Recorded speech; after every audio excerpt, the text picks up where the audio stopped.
Hello, today we are going to learn basic colors in Spanish. So, let's begin.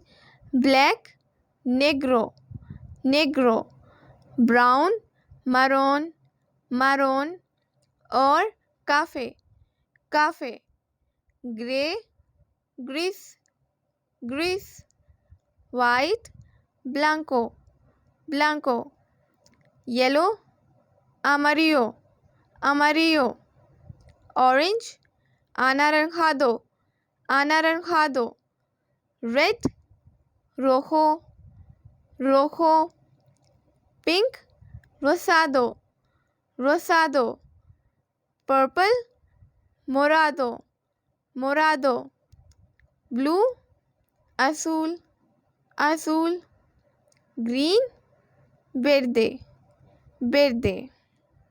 In general, maroon or cafe both are used and understood in every country, but maroon is more used in Spain and cafe is more used in Latin America.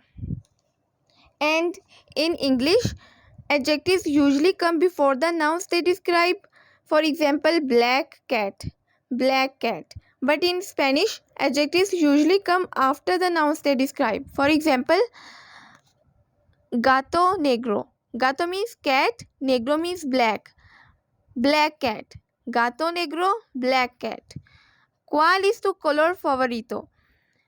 Means what is your favorite color? ¿Cuál? What? Es tu? Is your color favorito? Favorite color. Mine is verde. Verde means green. Mi color favorito es verde. Hope it helped. Thank you for watching my video. Subscribe to my channel to learn more Spanish. Thank you.